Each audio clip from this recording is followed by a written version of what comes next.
Arsenal 5, Crystal Palace 0. This is the response that every Arsenal fan would obviously want to get from his team after going ahead to win one in the previous 7 games, and they've gone ahead to obviously kickstart off their Premier League campaign of the year 2024 with the bang. To City, they obviously went ahead to obviously go ahead and really win as required. 5 goals. Martinelli with a brace, an own goal coming in from Dean Henderson, Trossard on target, and Gabriel Magalhaes on target. What a way to obviously get into the winning ways, and that's what we call that Arsenal is back onto the winning ways. Smash the like button, comment and share. If you're already watching us for the very first time, endeavor to subscribe to this channel so as not to miss that on stories that we do upload in here on a daily. Rokani David is my name, and every time you see to it that Arsenal keeps a clean sheet at the Emirates, especially in the Premier League, I have to come here and really be very much audible about it, because it's one of those things that have been rare this season. Away from home, they've gone ahead to keep very many clean sheets, but when it comes to them playing at the Emirates, clean sheets in the Premier League have always been really hard. This is the 4th clean sheet I think kept at the Emirates, after that of Man City, Brighton and Sheffield, and they've gone ahead to score 5 in a way that was really very convincing. I will understand that Arsenal started off this game of football with a very huge approach. You saw to it that after the referee blew the whistle, to start off the game, Arsenal was all over the place. Arsenal players were all over the place. They ran and they went ahead to create lots of chances. Though the first 2 goals coming in from set pieces doesn't really best describe how good Arsenal were in those minutes before those first 2 goals really went in through. But you just have to obviously give them a little bit of credit that they scored in set pieces. Last season, set pieces were some of the avenues that Arsenal used to score very many goals, but this season I was really shocked that these set pieces have not been used a lot by the side of Arsenal to kill off the game, and today we've seen it that they've gone ahead to obviously use these set pieces, and they went ahead to obviously kill off the game of football. 2 headers coming in through from the man himself, that is Gabriel Magalhaes, and that is really very important to note that he was really the highlight of the first half, because if they tell you any close chance that Arsenal really got, though they had lots of questions in the first half, other than those set pieces, it will be hard for you to find one. So Gabriel Magalhaes showing us that he is scoring his 2nd goal of the season, especially in the Premier League for Arsenal, and what would have gone ahead to make it 2 or 3 in total this season was really ruled out, because as he headed it, it had to really hit the head of Dean Henderson before it crossed to be counted. So Gabriel Magalhaes, as I told you at the beginning of the season, that he needs to obviously work his ass off, because if he doesn't, Jakub Kiwior is going to come in through and obviously take on that position. We go to the 3rd goal. The 3rd goal was all about a quick reaction coming in through from the man himself. That is the goalkeeper, David Raya. He got the ball. After getting the ball, he really threw it to Gabriel Jesus.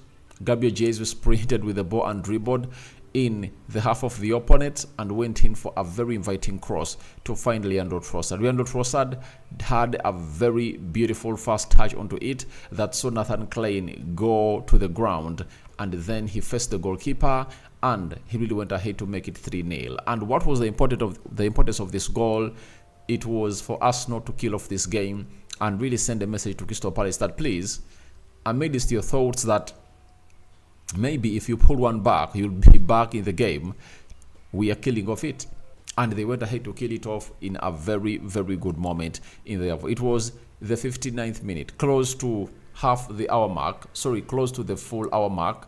That's when Arsenal went ahead to make it 3-0, and after that, the game was killed off. And Crystal Palace had no chance to obviously get back into the game. And after that goal, I think even Roy Hodgson got to know that this game is done.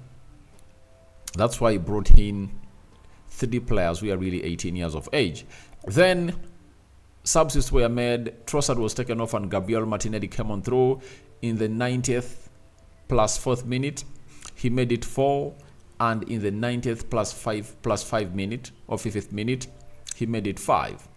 He scored these 2 goals almost in the same fashion, you know.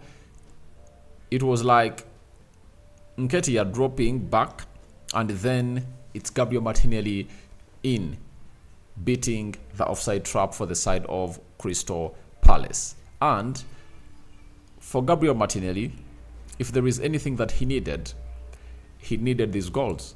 He needed them because he had only gone ahead to score 2 in the Premier League, and today he takes his tally to 4. That means what I went ahead to obviously talk about him, that he needs to obviously find himself back to the scoring ways, is what exactly is going ahead to do today. You know, Arsenal have been lacking goals because of him. Now he takes his tally to 4, something that helps Arsenal a lot. It helps Arsenal a lot when this guy gets scoring. And it's very ashamed that Martinelli was going to have to play very many minutes more than Trossard. All are having what we call the same number of goals. Trossard is having 4 goals and Martinelli is also having 4 goals. Martinelli has gone ahead to play 19 games for Arsenal, 4 goals and 2 assists. Trossard has gone ahead to play 17, 4 goals and 1 assist coming in through from Trossard. And if you're an Arsenal fan, all what you would be praying for is simple. Let this competition between Trossard and Martinelli continue. Why? Trossard starts, gets himself on the score sheet. After getting himself on the score sheet, Martinelli comes on, he bangs in a brace. What a better way that is really convincing to see that you really get this competition. And that's why I went ahead and told you that Arsenal need another player to compete with Bukayo Saka. Like today, Saka having one of the ugliest games I've gone ahead to say this season. You find yourself in a situation that you needed to take him off and bring on another player. But because Saka knows that he's the only player who can play there, as the game of football went ahead to change and he's a left-footed player, he doesn't really mind a lot. Even if he doesn't put in some good performances, he won't mind. It won't matter anymore for him until Arsenal gets in a player to compete with. So that healthy competition, especially at the left attacking side of the midfield at Arsenal between Trossard and Martinelli, is what we want to see happen in between what's the name of the guy? In between Bukayo Saka and maybe the new right attacking forward that Arsenal will obviously go in for. So that is it. That's how the 5 goals went in through. But the assist coming in from Gabriel Jesus was really exquisite. Jesus would have gone ahead to get, by the way, more assists, especially during the first half, because their bonding, you know, their connection with Trossard is really great. Jesus released Trossard thrice, and out of the 3 times, he scored once. And this is where I ask everyone here that who released Gabriel Jesus, like went ahead to release others? That is the big question. I saw him release Martinelli, I saw him release Bukayo Saka. He's the one who releases these players, and these players don't release him. You get? So, what should you learn from that? Arsenal have a number 9 who has failed to really get service. Like today, no service was obviously given to Gabriel Jesus, but he made it a point that he had to really get everything going on well as planned, and it never really went ahead to obviously not see him really get to where he deserves to be. So for the side of Arsenal, I think they need to obviously do more to really release this guy. He deserves more releases and he deserves to obviously get served. Let's go to the match stats.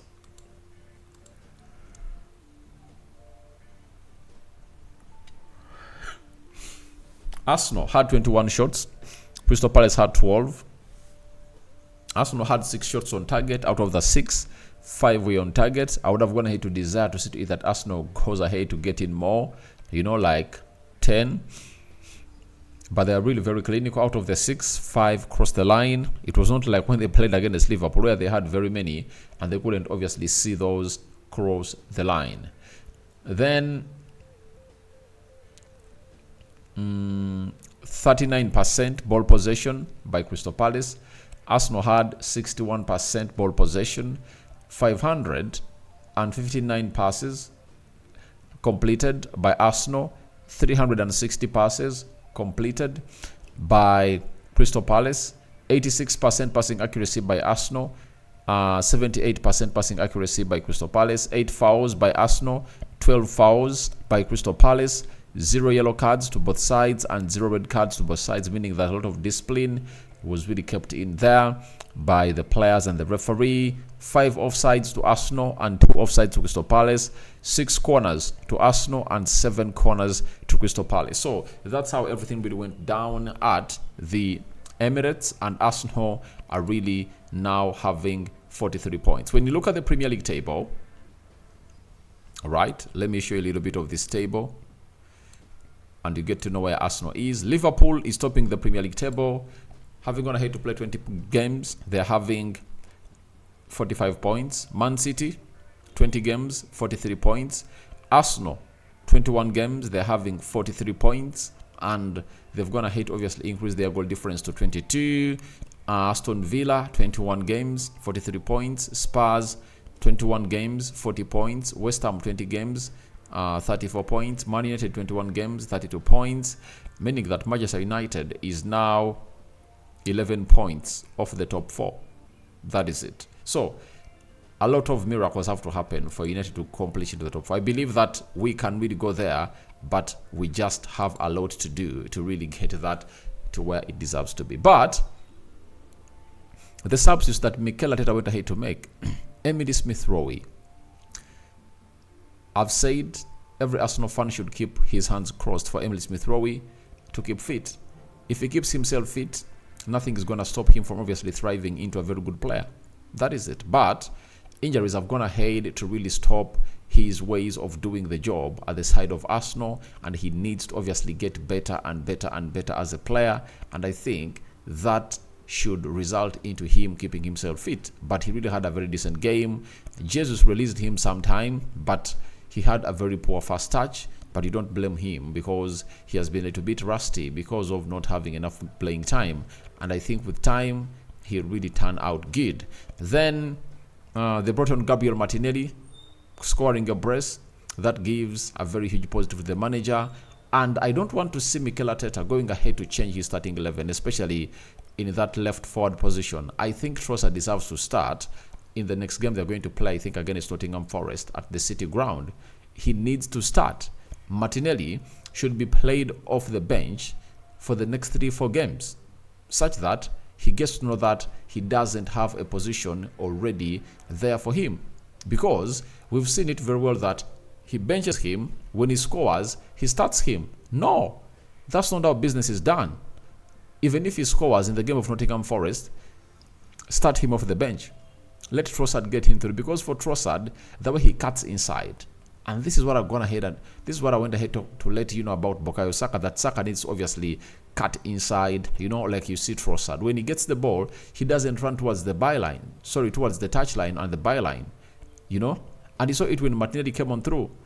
When he got the ball, he was running towards the byline, and I've always gone ahead and told you that the day Martinelli gets to know that you need to stop being predictable and you need to chop inside sometimes and chop outside sometimes, he's not going to really threaten these people, because having gone ahead to score, I think, 16 goals last season, everyone now knows what he's all about. So he needed to change all what he had to do, and that's what Martinelli did for those 2 goals. Because when you look at those goals, he chops inside.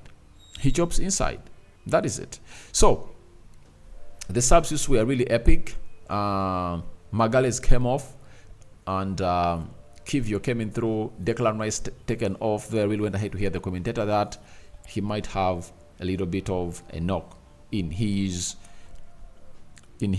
muscles. But Jorginho, I think he's responsible for the 4th goal that Arsenal went ahead to score, and that is really something huge and positive. The referee had a very good officiation, and I think we call it there. Arsenal 5, Crystal Palace 0. But for Crystal Palace, depleted side with lots of injuries, obviously Arsenal had to go ahead and really make this happen. But you saw Ebelechi Eze. You know, he was all over the place, and I think it's high time Arsenal thought about getting in Ebelechi Eze into that team because he plays in different positions and he's really great. They missed Olise, they missed I think this Dokore, they missed this other guy who is at the AFCON. That is none other than Ayu. They missed Anderson in the central defense alongside Guehi. So they really had a lot to do. So your reactions to Arsenal 5, Crystal Palace 0 are welcome in the comment section below. Rokani David remains my name. A sign out for now. See you later. I cover you all in the precious blood of Jesus Christ. That goes to the Christians and to the Muslims. Barakallahu fikum, and see you later with the player ratings. But there is a shocking update coming in through from the AFCON. Algeria has conceded towards the end of the first half from Burkina Faso. It's a 1-0 lead for Burkina Faso, and we don't know how Algeria is going to come back and really turn this around. I'm going to come in through with the match reaction when this game of football is done and dusted here onto the Rokani Media Football. We are